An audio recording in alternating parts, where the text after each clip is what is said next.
الشيطان الرجيم بسم الله الرحمن الرحيم الحمد لله رب العالمين الرحمن الرحيم مالك يوم الدين إياك نعبد وإياك نستعين اهدنا الصراط المستقيم صراط الذين أنعمت عليهم غير المغضوب عليهم ولا الضالين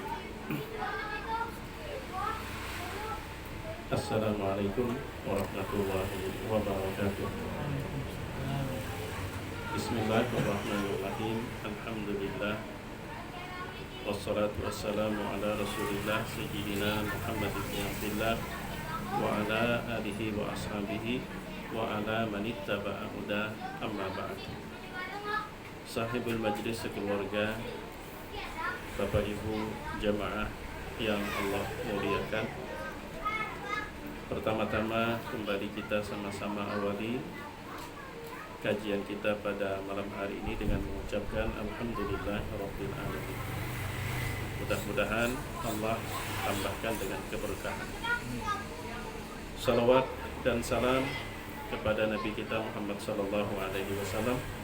Mudah-mudahan selalu Allah curahkan juga kepada keluarga, sahabat dan pengikut beliau ila yaumil qiyamah.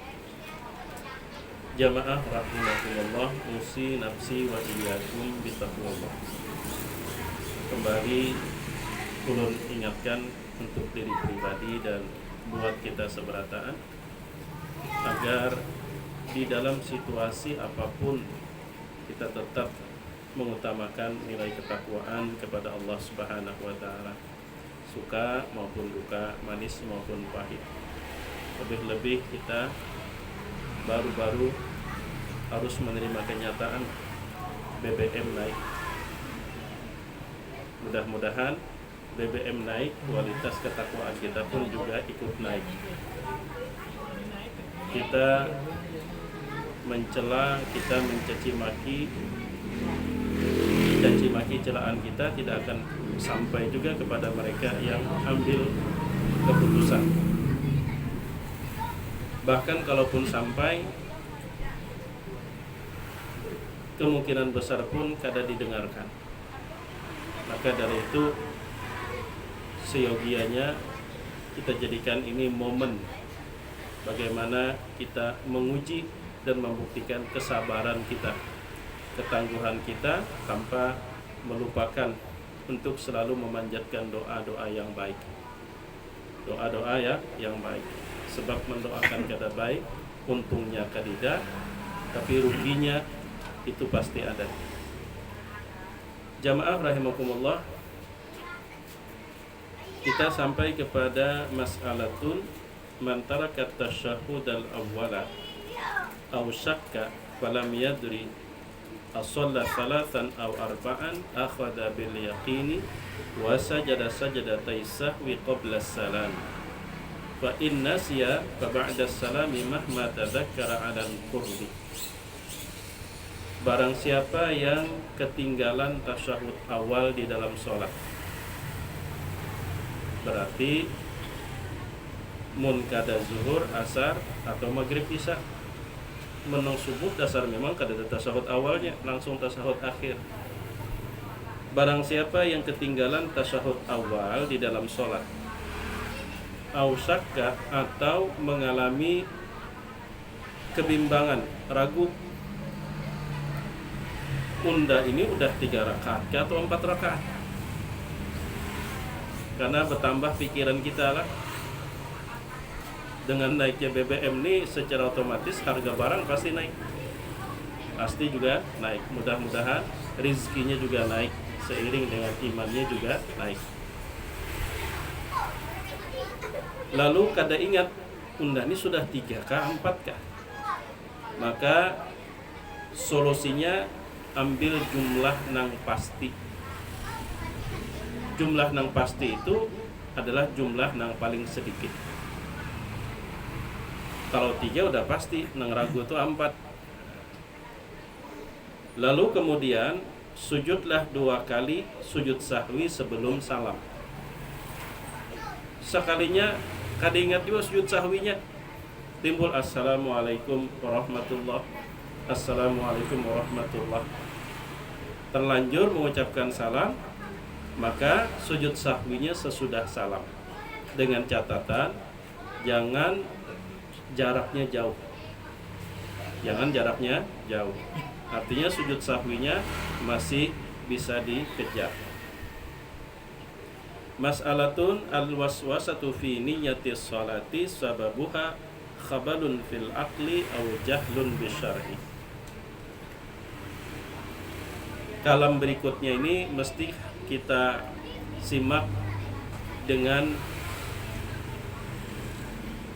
objektif. Maksudnya apa? Kita simak menjadikannya nasihat. Menjadikannya nasihat. Walaupun mungkin agak sedikit pedas kalimat Imam Al-Ghazali. Terjadinya was-was berkenaan dengan niat sholat, itu faktor penyebabnya ada yang salah di akal seseorang. Jadi kita ada yang salah di otaknya.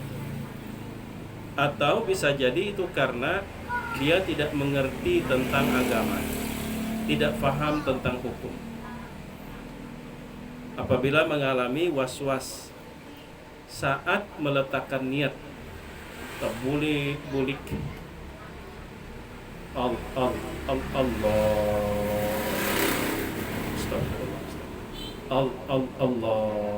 terbulik-bulik saat meletakkan niat, ujar Imam Al-Ghazali, penyebabnya itu satu di antara dua.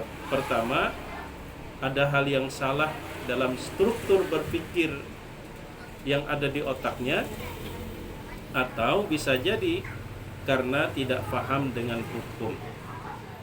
Nah, jadi masing-masing kita aja merasa dan tidak siogianya mencari sasaran.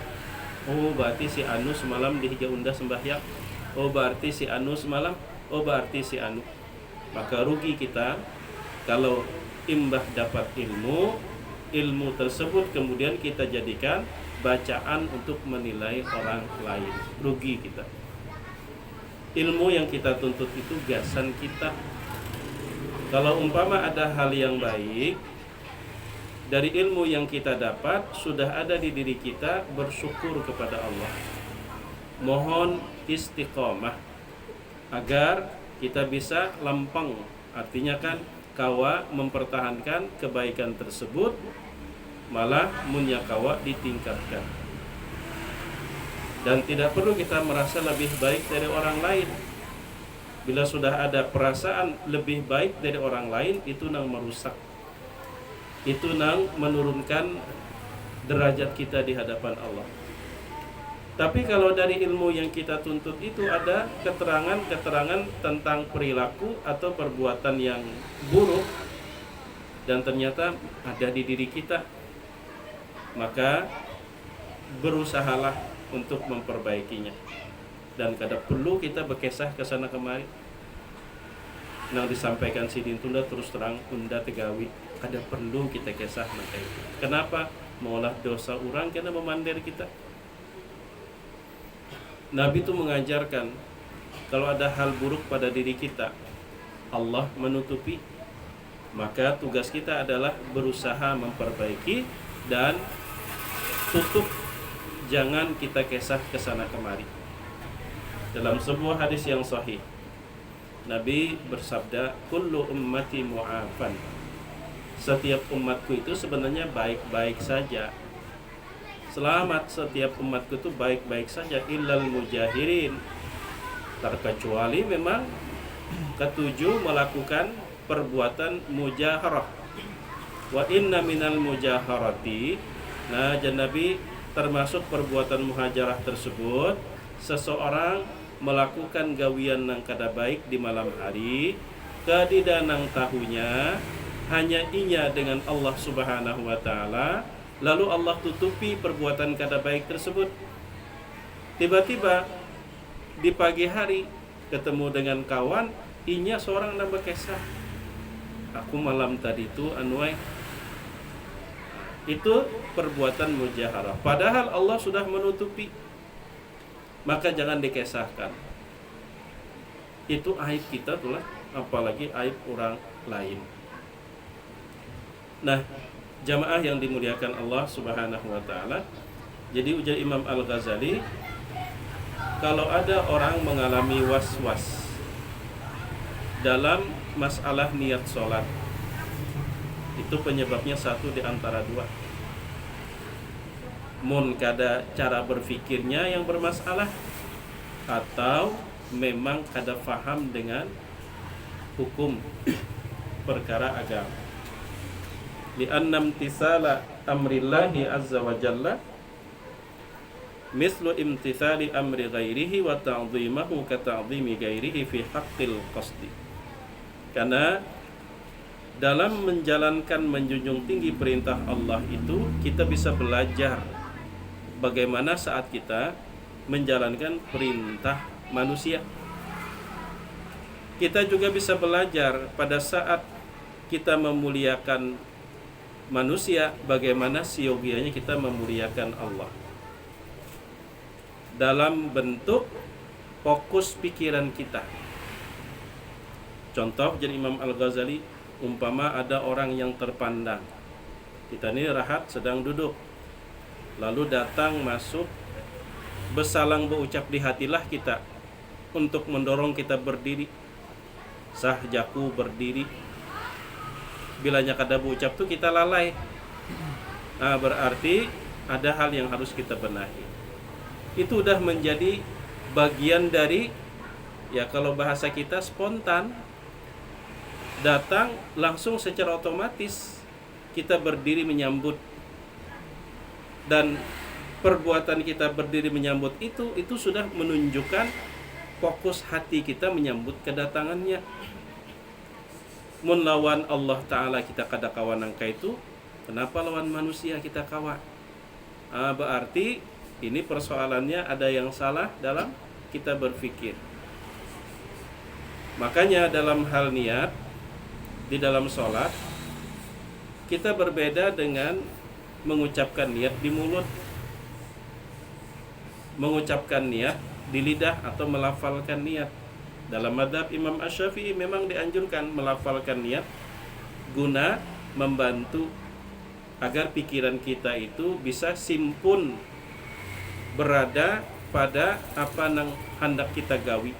Itu tujuan melafalkan niat, supaya pikiran kita simpun kada kasana kemari, sehingga pada saat takbiratul ihram itu sudah jadi kita tuh secara otomatis pikiran dan perasaan kita memang sudah fokus kepada apa yang akan kita lakukan. Nah, kalau dengan melafalkan niat, karena itu termasuk perbuatan zahir, kan terucap di lidah. Sesuatu yang zahir ini terikat oleh ruang dan waktu, sehingga ada kalimat nang terdahulu disambat, ada kalimat nang terdahulu disambat. Usolli fardha. Nengaran ini kaitannya dengan perbuatan zahir. Apapun perbuatan zahir itu terikat dengan ruang dan waktu. Kada kawanang sebiji langsung menyatu. Harus bebiji, ada nang berdahulu disambat, ada nang terdahulu disambat, karena diikat oleh ruang dan waktu. Nah, sementara ketika itu masuk ke dalam hati dan pikiran, hati dan pikiran itu sudah tidak lagi diikat oleh ruang dan waktu, sehingga sudah jadi satu. Pian kalau melakukan dalam perbuatan zahir, mulai menanam sampai mengatam, itu perlu waktu berbulan-bulan, karena perbuatan zahir itu terikat oleh ruang dan waktu. Coba pian menanam hari ini, kada mungkin langsung hari ini panen. Itu perlu waktu beberapa bulan, paling kada setengah tahun, nang mana orang panen dua kali dalam setahun. Mulai menanam betiti, itu kalau menyangkut perbuatan yang kasat zahir. Tapi kalau menyangkut perbuatan pikiran dan perasaan, hari ini pian menghayal menanam, proses sampai memanen pun saat ini juga bisa. Artinya dalam sekejap pian sudah dapat merangkum menjadi satu, mulai menanam, prosesnya sampai pian panen. bahkan sampai masak jadi makanan dalam waktu sesingkat-singkatnya. Kayak proklamasi kemerdekaan jadi gila, dengan dalam waktu yang sesingkat-singkatnya. Nah karena itu, kalau umpama masalah niat, jadi Imam Al-Ghazali sampai harus berbiji jua di dalam hati, sahjaku, ini sudah masuk perbuatan hati. Perbuatan hati itu tidak sama dengan perbuatan lidah. Amun di dalam hati berbiji jua, besambat, sahjaku, sholat maghrib 3 rakaat, berbiji jua, padahal itu sudah masuk dalam hati. Nah berarti ada yang keliru, Jessica. Ada yang keliru, makanya itu menyebabkan panjang. Allah, Allah, rasa kada pasnya lagi berbuli pula. Allahu Akbar. Sesuatu kalau sudah menjadi perbuatan hati, itu tidak diikat lagi oleh ruang dan waktu, sehingga dalam sesingkat-singkatnya semua itu sudah jadi satu. Nang masih diikat oleh ruang dan waktu kalau menyangkut perbuatan zahir, melafalkan niat. Mau kada mau kan nang melafalkan niat, kalimat usolli dahulu, kemudian kata salat, kemudian dilanjutkan dengan salat apa. Tapi kalau sudah masuk ke perbuatan hati, itu sudah tidak diikat lagi dengan ruang dan waktu, maka udah jadi satu. Udah jadi satu. Makanya ujar Imam Al-Ghazali, kalau ada orang yang terpandang datang, lalu untuk menyambut berdiri itu menuntung akan membaca dulu, sahjaku berdiri untuk menyambut sidin, menuntung akan dulu, itu ada masalah di sini. Maka dengan beliau datang, kita langsung spontan menyambut dengan berdiri secara otomatis. Begitulah gambarannya ketika kita meletakkan niat di dalam hati. Nah ini kalam Imam Al-Ghazali. Mas'alatun la yanbaghi an yataqaddama al-ma'mumu 'ala al-imami fi ar-ruku'i was-sujudi war-raf'i minhuma. Seyogianya tidak terjadi, seyogianya tidak melakukan. Makmum itu mendahului imam, baik pada saat ruku, sujud maupun bangkit dari ruku dan sujud. Imam belum bangkit, sidin berdahulu. Wala fi sairil a'mali, bahkan di semua gawian dalam sholat jangan mendahului imam. Mun mendahului mutlak kada boleh, maimbayi pak. Wala yambaghi an yusawiyahu bal yattabi'ahu, termasuk juga maimbayi. Mun handak tu menyusuli gitu nah. Jadi wayaqfu asarahu, imam Allahu Akbar patokannya hanya bergerak. Jadi kadakawa kita nang di saf kedua ketiga patokannya imam sampai ke daerah tumakninah. Kita kadakawa melihat lindung nang saf pertama. Bahkan nang jauh patokannya kalimat takbir yang diucap oleh imam. Bila jadi imam Allahu Akbar, setelah ra-nya itu baru kita bergerak. Fahadha ma'na al-iqtida'i, karena itulah arti kita berimaman. Arti kita berjamaah ya seperti itu, mengikuti imam. Sekarang bilanya terjadi mendahului imam, konsekuensi tentang sholatnya apa? Fa in taqaddama alaihi fa fi buqbani sholatihi khilafun. Bila ada makmum mendahului imam, maka tentang apakah sholatnya batal atau tidak. Kalau jamaahnya sudah batal, nilai berjamaahnya sudah putus mendahului imam. Tapi bagaimana dengan status sholatnya batal kada? Ada yang memadahkan batal, ada yang memadahkan kada batal. Nang memadahkan kada batal secara otomatis inya sembahyang serongan, ada dapat pahala jamaah bila mendahului imam. Waqad syaddada Rasulullah sallallahu alaihi wasallam an-nakira fihi, sampai Nabi keras menegur orang nang mendahului imam. Mun kekanakan jangan kita turuti, mun hendak kita lajari. Ujar Nabi, ama yakhshal ladzi yarfa'u ra'sahu qabla al-imami an yuhawwilallahu ra'sahu ra'sa himarin. Kada takutankah ya Nabi nang mengangkat kepalanya berdahulu pada imam? Kada takutankah Allah ubah kepalanya menjadi kepala keledai? Ada takutankah? Artinya ini merupakan teguran keras dari Nabi Sallallahu Alaihi Wasallam. Kemudian masalah berikutnya, haqqun ala man hadara as-salata idza ra'a min ghairihi isa'atan fi salatihi an yughayyirahu wa yunkira alaihi. Menjadi suatu kewajiban. Berarti bilanya kada peduli berdosa. Menjadi suatu kewajiban terhadap orang yang mengerjakan sholat di masjid, di musholla, di langgar, apabila melihat dari orang lain hal yang salah di dalam sholat. Ada orang tersalah melihat akan, maka berdosa. Di dalam kitab At-Tazkirah karya Imam Al-Qurtubi, ulun membaca sebuah riwayat tentang salah satu peristiwa kelak pada hari kiamat. Ada seseorang hendak masuk ke dalam surga, lalu kemudian terhalang sebab adanya gugatan, kada jadi masuk surga. Ada gugatan, kada terima sidin masuk surga. Lalu dipertemukan dengan yang menggugat, limbah tetamu, unda kada pinandu lawan nyawa. Apabila kita ini hubungan sahabat kadada, hubungan kerabat kadada, pernah kenal pun juga kadada, kenapa nyawa bisa menggugat unda? Lalu dalam riwayat itu disebutkan ternyata penyebab gugatan tersebut, dulu waktu ulun tersalah di dunia, kita pernah berdapat kesalahan ulun itu pian ketahui, pian melihat, dan pian kada meluruskan. Karena itu ulun menggugat. Padahal kada bepinanduan tuh.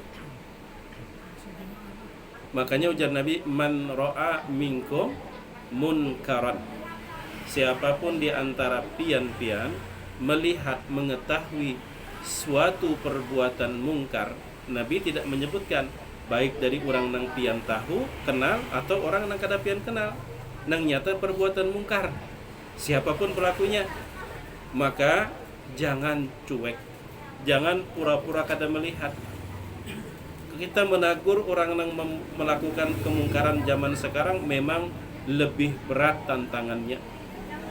Bisa kita nang dimamainya, apa unda lain nyawanya, ding sanak unda lain nyawa, apa menggaduhi unda. Ujar Zainuddin MZ, bujur yang minum pian, itulah yang berbuat maksiat pian, yang umpama melakukan tindakan kejahatan pian, bujur. Tapi bila balaknya turun, kami kan najwa. Nang itu nang jadi masalah. Nah jadi apabila orang sholat nih lah di tengah publik, maksudnya di masjid ataupun di musholla, lalu dia melihat, mengetahui ada orang yang tersalah di dalam sholat, jangan pura-pura kada tahu. Apalagi berpikir unda lain kuitannya juga, ada aja abahnya, ada aja abahnya.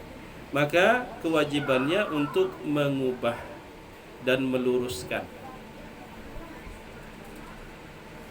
bukan menghancurkan.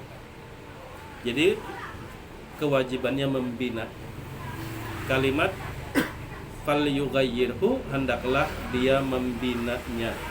Dibina, jakanya kada tahu, umpama diberitahu. Wa in sadara min jahilin rafaqa bil jahili wa 'allamahu. Kalau ternyata nang melakukan kesalahan tadi memang orang yang jahil, sidin dasar kada tahu, maka caranya nang kaya apa? Rafaqa bil jahili wa 'allamahu. Maka lembut-lembut meluruskan dan melajarinya. Jangan disariki. Apalagi kekanakan, mun lagi halus-halus nang kayak ini kita tangatinya ke musola lantarannya bergaya. semestinya bukan ditangati, dinasehati. Mushola, masjid, jadikanlah tempat yang ujar orang itu sekarang 3M. Jadi tempat itu menggambarkan 3M. Menenangkan, menyenangkan, mengenyangkan. Jadi tempatnya menyenangkan. Cuman kata menyenangkan bukan berarti jadi tempat bermain kada. Bagaimana orang itu istilahnya tuh hati itu senang ke masjid, ke mushola. Jadi menyenangkan, menenangkan. Ketika orang berada di masjid itu adem hatinya dan mengenyangkan. Dan di zaman Nabi SAW itu masjid di depan pintu itu macam-macam bergantung sesuai dengan jamaah lagi panen apa. Nang mana panen kurma dibawanya, nang lebihnya ke masjid, diandak di muka masjid. Nang mana panen anggur diandak di muka masjid. Apalagi kalau niatnya berinvestasi akhirat. Itu di zaman Nabi seperti itu. Sehingga bahkan Nabi SAW itu pernah dibawa oleh seorang sahabat yang pas di seberang masjid itu kebun kesayangannya, namanya Buraiha, kebun kesayangan. Jadi Nabi sering diajak, ya Rasulullah, selepas sholat diajak kita ke kebun ya Rasulullah. Bagaimana ya Rasul? Kebun ini Masya Allah, ini ingin ulun jadikan di jalan Allah. Apa ujar Nabi? Luar biasa. Jadi seperti itulah yang siogianya kita terapkan. Duitnya kadada Pak Ustadz, kita persoalan duit sebenarnya akan teratasi kalau kita tumbuhkan kesadaran bahwa ini milik kita, ini tanggung jawab kita, dan seberat apapun kalau dipikul sama-sama ringan. Coba kalau sedikit ya kita berpikir, kita menggunakan langgar musola, malam hari pasti kadap karena itu dilampui. Hari panas pengap, maka dari itu dikipas angin. Seberatan kita pasti tahu nengaran lampu itu kada gratis. Nengaran kipas angin pun juga kada dibari orang menukar. Sekarang kita umpat memakai, masa kita kada umpat memikirkan. Kita ni umpat memakai, masa kita kada umpat memikirkan. Sudah ada aja donatur, berarti sidilah nang memonopoli pahala bian pang. Kadadakah kepengen hendak mendapatkan pahala. Makanya minimal sekali kalau di saudara kita di Muhammadiyah itu diterapkan nilai surah Al-Baqarah, alladzina yuqimunas salata wa mimma razaqnahum yunfiqun. Setelah salat lalu berinfak. Setelah salat lalu berinfak. Makanya setiap salat itu ada kotak infak yang dijalankan. Persoalan misi kadakah setidaknya memberikan kesempatan kalau bang hendak berinfak. Jadi kadada juga sifatnya paksaan. Cuman memberikan kesempatan itu jauh lebih baik daripada kadada kesempatan. Nah, disitulah kemudian di beberapa masjid itu, padahal masjidnya mewah, bukan masjidnya mengemis dengan jamaah, enggak, tapi memberikan kesempatan. Di daerah Kayu Tangi, Jalan Hasan Basri, Masjid Al-Barqah, itu ada seorang pengusaha, orang saleh, pengusaha LPG. Nah, beliau beberapa periode menjadi ketua masjid di situ. Jadi saat ulun berbincang-bincang, sebenarnya Ustadz, sebenarnya sekiranya ulunnya menanggung operasional masjid ini pun juga kawaja. Cuman dalam seminggu itu 2 kali kotak infak ini kita edarkan untuk memberikan kesempatan kalau pang ada orang yang hendak juga. Jadi memberikan kesempatan niat sidin. Nah, jadi oleh karena itu kalau kita berpikir sederhana aja kan, nang menggunakan manfaat tarangnya kita juga, nang merasakan adem kipas angin kita juga. Apalagi umpama di musola, di masjid itu kita menugaskan seseorang nang memberasihi. Tentu kan inya bisu anak bini juga, tentu sama seperti kita perlu biaya hidup. Nah, kita merasa bersihnya, kita memanfaatkannya. Masa kita cuma menikmati tapi tidak terdorong untuk ikut berpikir. Nah, di situ sudah menunjukkan seberapa kepekaan kita terhadap lingkungan. Kalau umpama kita kada umpat menggunakan, memanfaatkan, lalu kita berpikir ada aja sudah donator, mungkin itu masih bisa kita maklumi karena kada menikmati lalu kada umpat berbuat. Sekarang kita umpat menikmati. Coba kalau itu kita terapkan. Di zaman Nabi itu tidak perlu disuruh, mereka memiliki kesadaran itu. Bahkan setiap harta yang ada yang Allah berikan, mereka sadar. Wa fi amwalihim haqqun ma'lum lis-sa'ili wal mahrum. Di sini ada titipan yang Allah titipkan untuk orang-orang yang menghajatkan. Kalau di Turki, nah kalau pian pegiat medsos itu kan sampai dibikin semacam sebuah drama ya, video pendek, tapi menceritakan kebiasaan yang luar biasa dalam hal berjual bata tukar. Jadi umpama ada warung, ketika orang nukar, dia ada lebih rezeki, nukar roti umpama, keperluannya cuma 5, nukarnya 6. Tapi nang dibawa buliknya cuma 5, nang sebuting dititipnya lawan anu kalau pun ada orang nang kada berduit, lapar, bariakan. Nang lain nang kayak itu juga. Sehingga orang-orang yang susah untuk mencari makan ini kada kebingungan. Itu di Turki dulu tumbuh kebiasaan seperti itu. Jadi sebuah kesadaran. Perlunya nukar 5, duit ada lebih, nukar 6. 5 dibawa bulik, 6 dititip. Nah, kalau sekarang itu di beberapa masjid memang ada menerapkan yang seperti itu, tapi masih seputar Jumat Barokah. Ada disediakan etalase. Jadi nang mana nang hendak berbagi dalam bentuk nasi bungkus, dia membawa dari rumah sampai ke masjid, dimasukkannya ke situ. Kemudian nang mana nang lapar kada dapat makan karena kada berduit, dia tinggal mengambil di situ. Jadi inilah yang seyogianya kita tumbuhkan di lingkungan kita, kepedulian seperti itu. Bahkan kalau kita berpikir yang positif, kita berbagi 2.000 rupiah. 2.000 rupiah itu kadang membuat kita bangkrut. Bahkan kalau 2.000 rupiah pun kita tahan, kadang kita berikan, tidak membuat kita kaya raya. Kalau pengolah kita sugih ada juga. Tapi setidaknya ada orang-orang yang tertolong. Jadi siogianya kita tumbuhkan kesadaran dari dalam diri kita masing-masing. Nah, jadi kalau nang melakukan kesalahan itu orang jahil, ya lembut-lembut meluruskannya, dilajari, jangan disariki.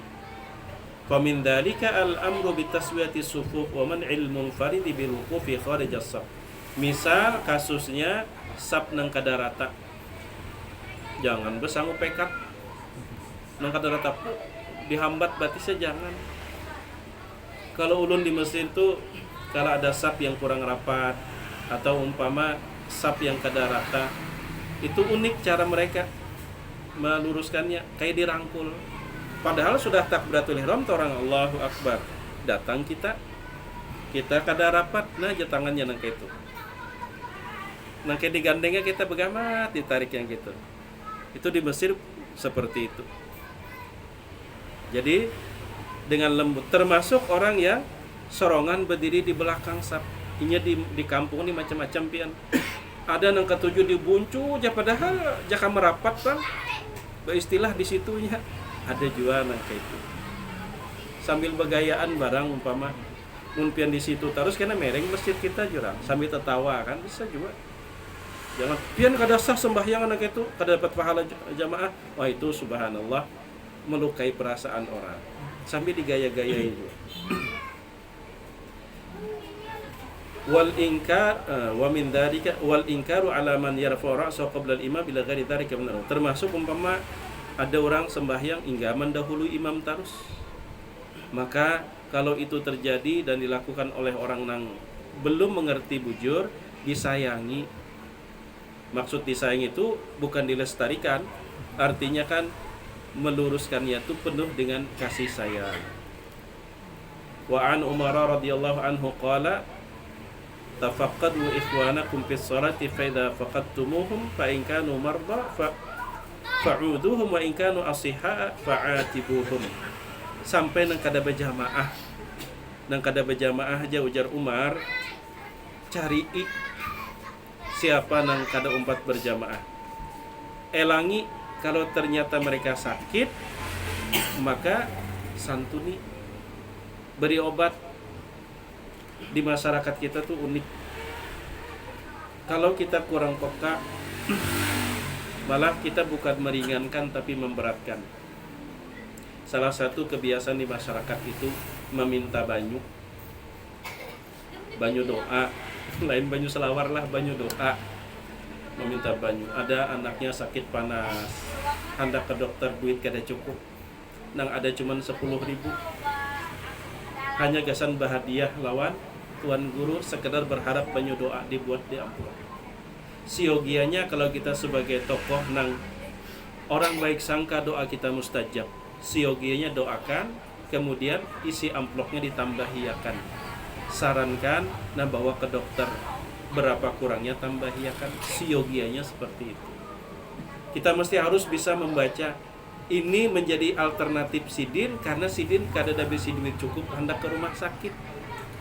Satu-satunya berharap doa dari orang yang mustajab doanya. Cuman istilahnya kalau doa bermodal sekedar meminta, sakada nyaman, lalu bahasa-bahasanya pikaras lah, lalu dibuatilah pikaras.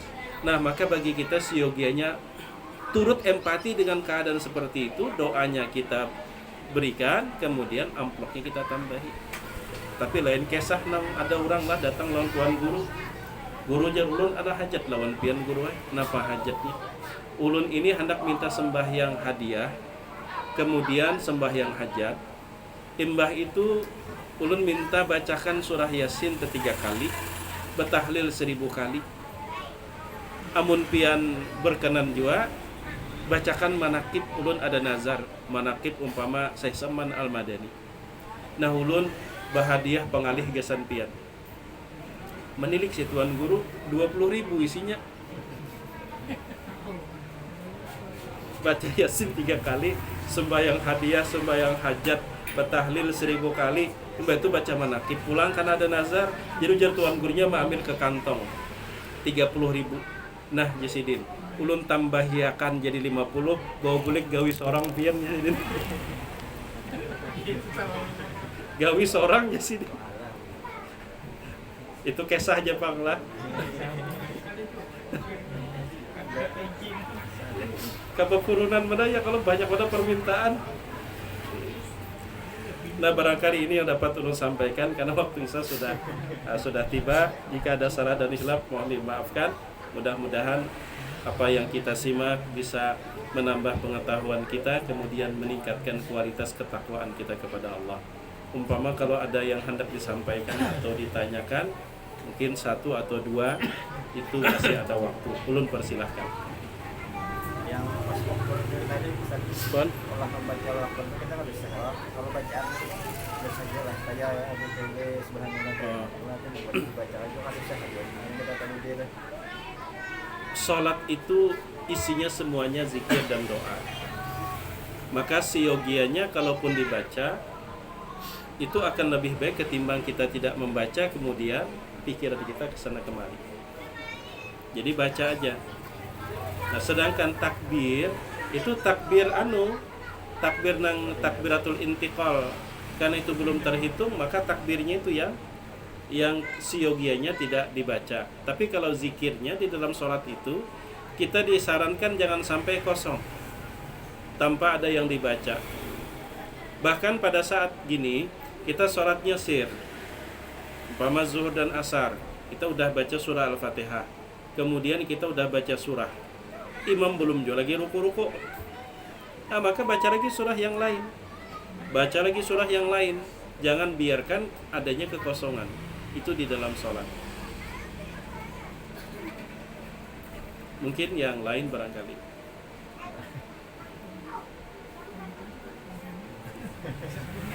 Gara-gara nang suruh menggawi seorang tadi ya. Kalau anu bang, umur kakan-kakan itu yang batal kita lakian ya mau jatuh yang membatalkan itu terjatuh kan ya terjatuh. Lakian Ya. Jadi tentang bersentuhan laki dan perempuan membatalkan wudu, ini dari akarnya itu sudah terdapat perbedaan di kalangan imam mazhab. Secara garis besar ulun simpulkan terlebih dahulu. Di dalam mazhab Syafi'i, perempuan yang bukan mahram bila tersentuh tanpa penghalang lapik, maka itu membatalkan wudu. Bila tersentuh didorong oleh syahwat atau tidak didorong oleh syahwat. Apakah syahwat itu memang dari awal sudah ada atau setelah menyentuh lalu tumbuh syahwat?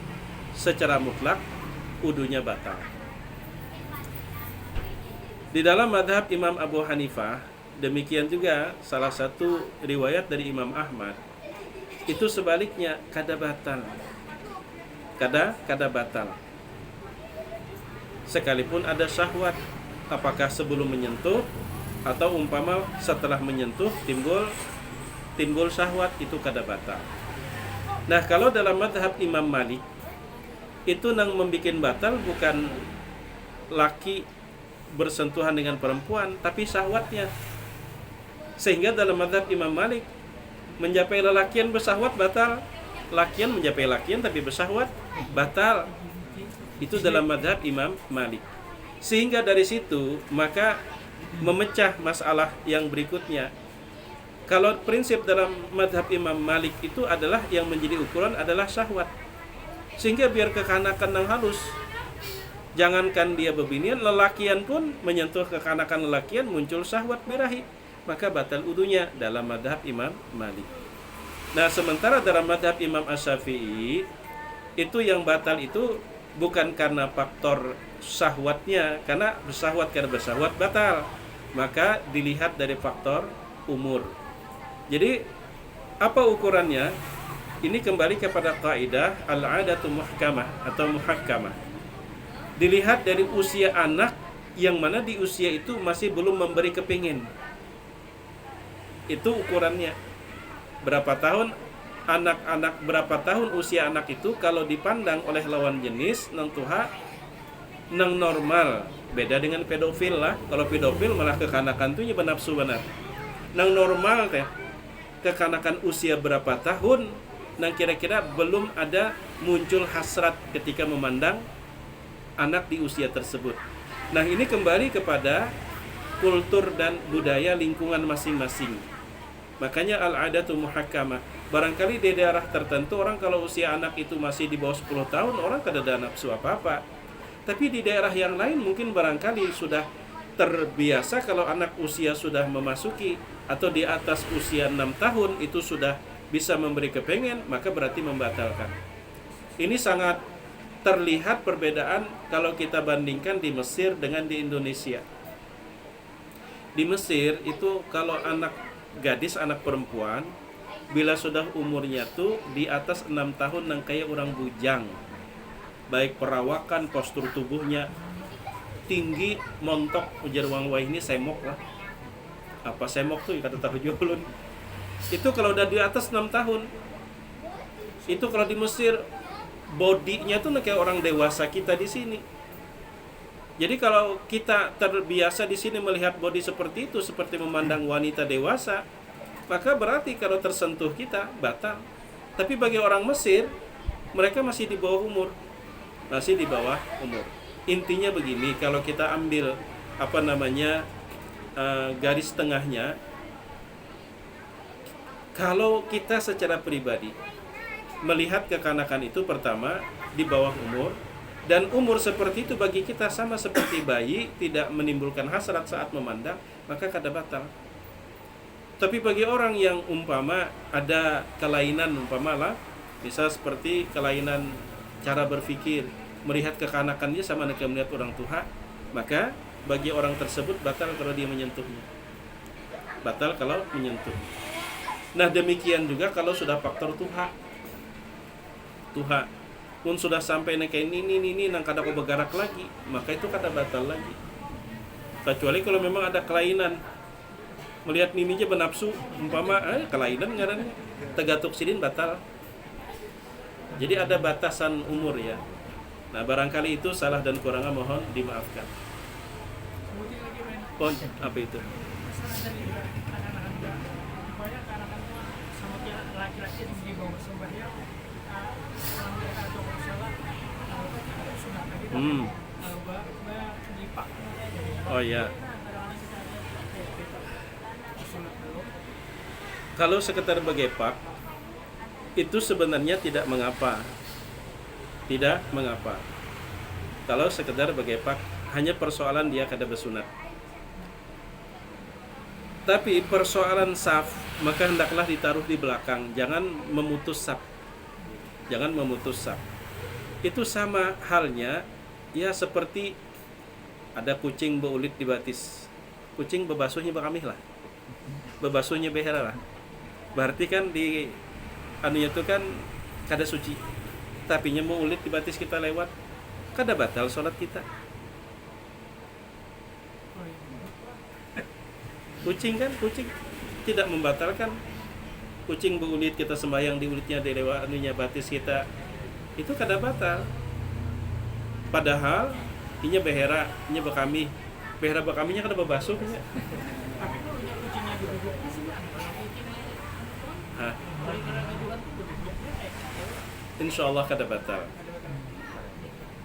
Memang ada bulunya kalau rontok itu bangkai katanya. Tapi fikih tidak sesulit itu. Cuman jangan jauhi istilah membawa kucing. Ini kan kita di luar kehendak kita sembahyang karena kucing itu jinak, masih duduk diasuhinya kita. Dia lain dong. Memang beristilah membawa kucing. Pun pernah ditakoni pian. Pak Ustadz ya, pon. Abang ada kan, bibinian gadis, makan sengaja. Nggih. Kada batal lah. Kada sengaja. Kada sing haja. Kada batal lah. Maaf tuh. Kada kata untuk bibinian. Tegatok. Cuma kada sengaja, kok kada batal kok. Gadis deh. Nggih, ba anu kada. Oh, udah. Kada kulit ke kulit kada atau di baju aja. Kada kulit kada kok. Nah, mun Batal. istilahnya kekira kada batal. Bilanya kekira kada batal. Bila kekira artinya kan al-yaqin la yazulu bisyak. Al-yaqin la yazulu bisyak. Cuman tadi secara mendasar sudah ulun jelaskan. Madhab Hambali dengan madhab Hanafi tersentuh besyahwat kada besyahwat sekedar tersentuh itu tidak membatalkan wudu. Kemudian dalam madhab Imam Syafi'i dan satu riwayat dari Hambali, bila terjadi bersentuhan singhaja kada singhaja, besyahwat kada besyahwat, itu batal. Dalam madhab Imam Malik ukurannya itu bukan lawan jenis, syahwatnya itu. Tegatuk lelakian timbul naik sepaning, batal. Bahkan umpama tegatuk kada belapik pun juga, tegatuk belapik nih bebaju, lalu tersenggol, tiba-tiba muncul syahwat, batal.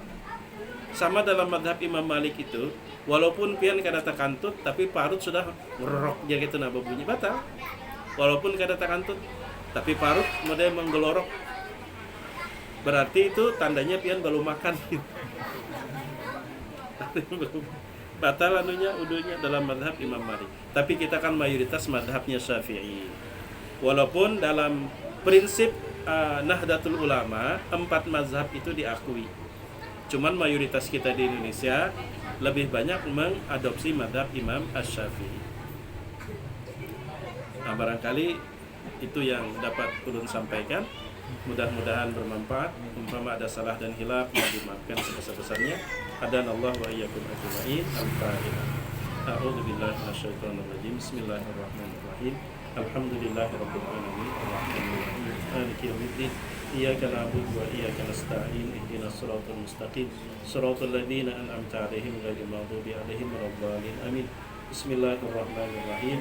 Alhamdulillahirabbil alamin. Allahumma shalli wa sallim wa barik ala sayyidina Muhammadin wa ali sayyidina Muhammad. Allahumma ja'al jam'ana hadha jam'an marhuma wa tafarruqana min ba'di tafarruqan ma'suma. Allahumma kama jama'tana fi hadzal makan ijma' bainana yawmal qiyamati fi jannatika ma'al anbiya fi riwa'i sayyidina Muhammadin sallallahu alaihi wasallam. Rabbana la tuzigh qulubana ba'da idh hadaitana wa hab lana min ladunka rahmatan innaka antal wahhab. Rabbana atina fid dunya hasanah wa fil akhirati hasanah wa qina adzabannar. Wa sallallahu ala sayyidina Muhammadin wa ala alihi wa sahbihi wa sallam. Subhana rabbika rabbil izzati amma yasifun wa salamun alal mursalin walhamdulillahi rabbil alamin. Subhanakallahumma wa bihamdika asyhadu an la ilaha illa anta astaghfiruka wa atubu ilaik. Assalamualaikum warahmatullahi wabarakatuh.